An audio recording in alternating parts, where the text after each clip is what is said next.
remember that game. Yeah, that's cool. Sometimes I'll rage. Sometimes. Sometimes you what? I rage. Oh, I yeah. just get mad. Yeah. Mine has to be Pacman.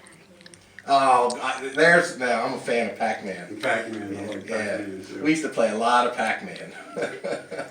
Oh gosh, those are bringing back some memories. Mine was Texas. That was a tough game. I remember that game, but I was never very, very good at it, you know. Yeah, that's good. And how about today?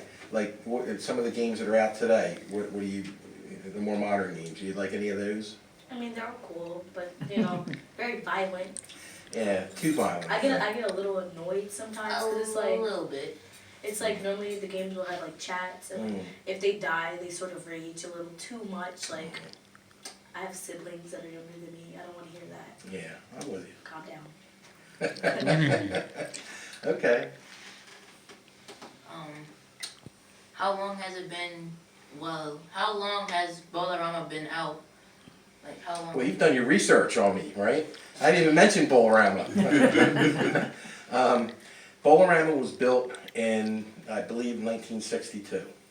And so it's been there for a while. But over the years, they've completely like gutted it and redid it, gutted it and redid it. So it's a really nice facility now. And they've got great food and a kids zone, and you know, an entire family can go and enjoy many different things, and it's fun.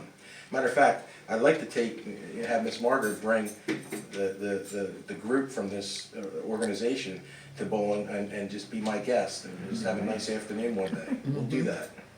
I promise. See, it's on TV now, so I can't back out, and nor do I want to back out, but I'm telling you, you can go back and look at the tape. So I will do that soon. Yeah. Mr. Andrew, how do you stay safe in the water? How do you stay safe? Well, you always swim when you go scuba diving. You never dive alone. You always have a buddy. They have a buddy system. You should have someone with you at all times.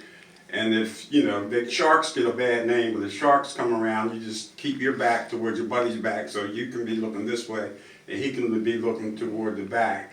And then you have to get certified. You know, when you first start, you just can't buy this equipment and go get in the water, even if you can swim and start scuba diving. You got to take classes. This is my certification card. You get a certification card after taking classes in the pool at a Y or wherever, at an indoor pool. And then they have a session called open water, where you can go out to a quarry or a big pond, or which is out other than a pool, and then eventually go into the ocean. And you just you learn everything about being safe in that kind of predicament. That was actually my next question, is how do you interact with the sharks? Well, there's not just only sharks, you know. I've been down, I've dove down to a sunken submarine about 100 feet down, and they have a system called a buddy breathing. If you, you have two mouthpieces here, so if you get in trouble, you do like that to your buddy, that means you're out of air, and you can give him one of these, but if you only have one, that means he's out of air. So he's got to be calmed down. So if you have just one, because some of them have one, you take it and you breathe twice, and then you hand it to him while you're holding your breath, and he breathe twice, and then he holds his breath and hand it back to you, and then you breathe twice, and all the time he's steady going back up to the top of the surface. Because, you know, but your buddy has to be trained, because most people, they want to survive. So if you see that he's panicking, you just have to swim away from him, and he'll have to drown, because he'll take it and he won't give it back to you because he wants to live. And so if you hand it to him, he'll take it and you won't get it back. So if you see that he's panicking, you just have to swim away from him. But that's why you have to go through the training to be safe, to learn how to buddy breathe. You take 2 breaths and hold and pass it back and forth the whole time that you're going through the surface. But the fish don't bother you. It's just not having good training and using your best judgment sometimes.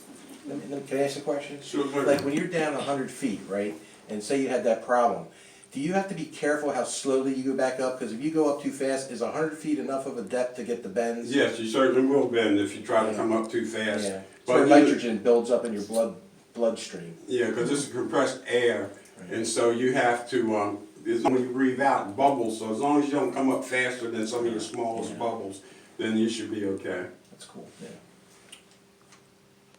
Mr. Anderson? are some animals that you have seen? Oh, I've seen seahorses, that's one of my favorite. I've seen seahorses, of course, jellyfish. I've seen sharks, a lot of sharks. And I got swallowed by a whale one time, but when he sneezed, I went out through his nose. Just kidding. Just kidding, just checking to see if he was on your P's and Q's. But no, I did not see a whale, but plenty of sharks and a lot of fish.